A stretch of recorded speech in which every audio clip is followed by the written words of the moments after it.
आज हम आपको सत्यवान सावित्री की कथा सुनाएंगे। बहुत प्राचीन युग की बात है। भारत के दक्षिण कश्मीर में अश्वपति नाम का राजा राज्य करता था। वह बहुत धर्मात्मा, न्यायकारी और दयालु राजा था। उसके कोई संतान न थी। ज्यों ज्यों राजा की अवस्था बीती जा रही थी, उसे संतान न होने से चिंता बढ़ रही थी। ज्योतिषियों ने उसकी जन्म कुंडली देखकर बताया कि आपके ग्रह बता रहे हैं कि आपको संतान होगी। इसके लिए आपको सावित्री देवी की पूजा करनी होगी। राजा अश्वपति राज्य छोड़कर वन चले गए। 18 वर्ष तक उन्होंने जंगल में तपस्या की। तब उन्हें वरदान के कारण उनके घर में एक कन्या का जन्म हुआ। उसका नाम उन्होंने सावित्री रखा। सावित्री अत्यंत सुंदर थी। उसकी सुंदरता और गुण की प्रशंसा दूर दूर तक फैलने लगी थी। जैसे जैसे सावित्री बढ़ने लगी, वैसे वैसे उसका रूप निखरने लगा था। पिता को उसके विवाह की चिंता होने लगी। अश्वपति चाहते थे कि उसी के अनुरूप सावित्री को पति मिले। राजा ने अपने सैनिकों को सावित्री के लिए विद्वान पति ढूंढने के लिए चारों दिशाओं में भेज दिया, किंतु गुणवान व्यक्ति कहीं नहीं मिला। सावित्री का मन बहलाने के लिए अश्वपति ने उसे तीर्थ यात्रा के लिए भेज दिया और उसे आज्ञा दी कि तुझे अपनी इच्छा अनुसार पति चुन लेने की पूर्ण स्वतंत्रता देता हूँ। सावित्री का रथ जा रहा था। अचानक जंगल में उसे एक अद्भुत स्थान दिखाई दिया। अनेक सुंदर वृक्षों के चारों ओर हरियाली थी। वहीं एक युवक घोड़े के बच्चे के साथ खेल रहा था। उसके सिर पर जटा बनी थी। वह छाल पहने हुए था। उसके मुख पर तेज था। सावित्री ने देखा और मंत्री से कहा कि आज यहीं विश्राम करना चाहिए। रथ जब ठहरा तो वह युवक परिचय पाने के लिए उनके पास आया। जब उसे पता चला कि वह राजकुमारी है, तो वह उन्हें बड़े सम्मान से अपने पिता के आश्रम में ले गया। उसने यह भी बताया कि मेरे माता पिता दृष्टिहीन हैं। मेरे पिता किसी समय सालवा देश के राजा थे।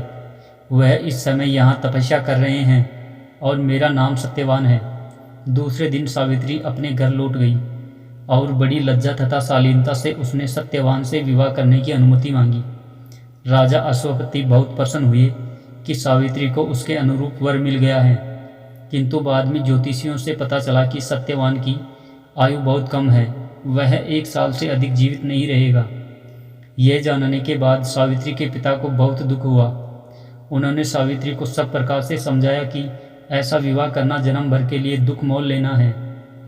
सावित्री ने कहा, पिताजी, मुझे इस संबंध में आपसे कुछ कहते हुए संकोच तथा लज्जा का अनुभव हो रहा है।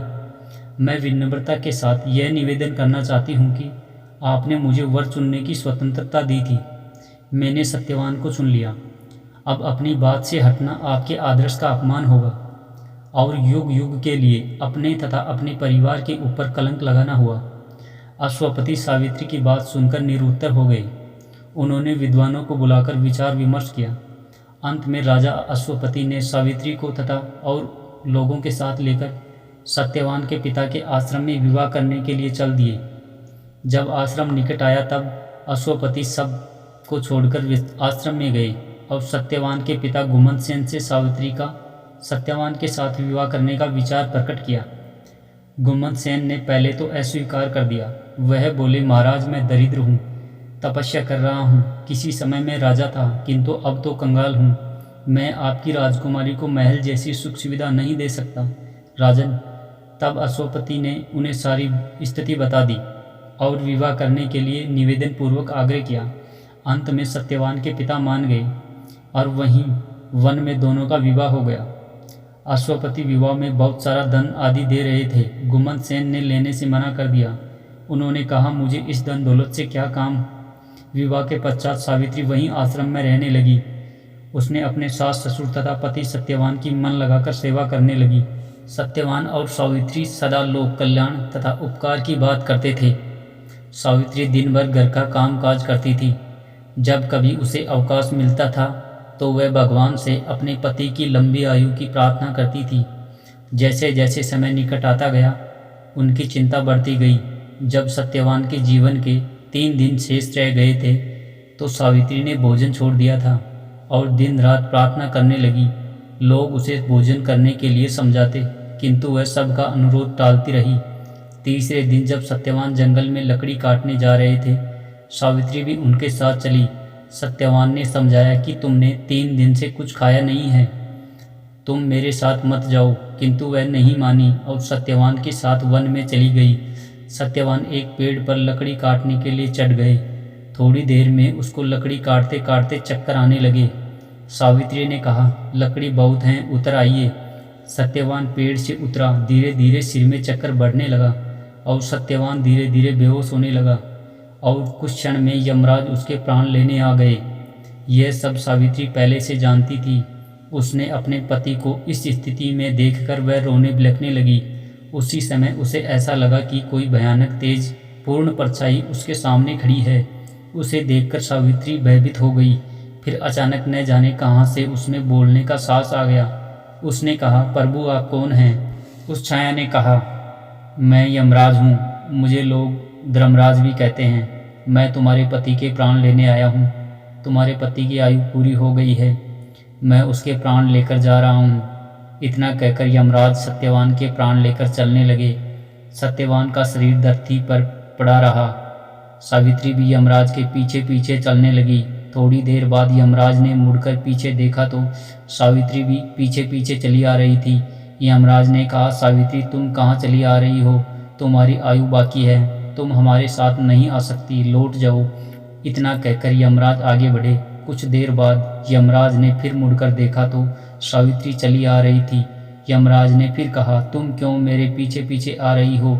सावित्री बोली, महाराज मैं अपने पति को कैसे छोड़कर जा सकती हूँ? यमराज ने कहा, जो ईश्वर का नियम है वह नहीं बदला जा सकता। तुम चाहो तो कोई वरदान मुझसे मांग लो, केवल सत्यवान का जीवन छोड़कर जो मांगना है मांग लो और चली जाओ। सावित्री ने बहुत सोच कर कहा, मेरे सास और ससुर को आंखों की रोशनी और उनका राज्य वापस मिल जाए। यमराज ने कहा, ऐसा ही होगा।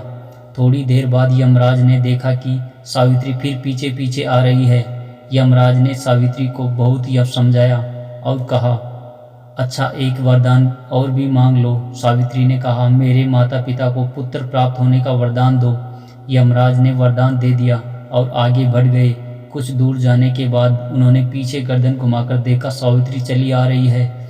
उन्होंने कहा, सावित्री तुम क्यों चली आ रही हो? ऐसा कभी नहीं हुआ, कोई जीवित शरीर मेरे साथ नहीं जा सकता, इसलिए तुम लौट जाओ। सावित्री ने कहा, अपने पति को छोड़कर नहीं जा सकती, शरीर का त्याग कर सकती हूँ। यमराज चकराया कि यह कैसी स्त्री है, इतनी देर से कोई बात नहीं मानती, पता नहीं क्या करना चाहती है।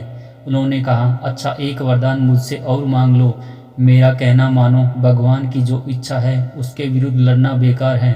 सावित्री ने कहा, महाराज आप यदि वरदान ही देना चाहते हैं तो यह वरदान दीजिए कि मुझे संतान प्राप्त हो जाए। यमराज ने कहा, ऐसा ही होगा। यमराज आगे बढ़े, किंतु कुछ ही दूरी पर उन्हें ऐसा लगा कि वह लौटी नहीं। यमराज को क्रोध आ गया। यमराज ने कहा, तुम मेरा कहना नहीं मानती हो। सावित्री ने कहा, धर्मराज जी आप मुझे संतान प्राप्ति का आशीर्वाद दे चुके हैं। मैं एक पतिव्रता स्त्री हूँ और मेरे पति को अपने साथ लिए जा रहे हैं, तो बताइए मुझे संतान कैसे होगी? यमराज ने कहा, सावित्री मैंने तो बिना सोचे समझे ही संतान होने का वरदान दे दिया। इस प्रकार से यमराज को सावित्री के सामने नतमस्तक होना पड़ा। उन्होंने सत्यवान के प्राण छोड़ दिए और सावित्री की दृढ़ता और धर्म की प्रशंसा करते हुए चले गए। इधर सावित्री उस पेड़ के पास पहुंची जहां सत्यवान को छोड़कर गई थी। मृत शरीर को जीवित देखकर खुश हो गई थी। सावित्री ने अपनी धर्म तथा तपस्या के बल से असंभव को संभव बना दिया। तप और दृढ़ता में इतना बल होता है कि उसके आगे देवता भी झुक जाते हैं।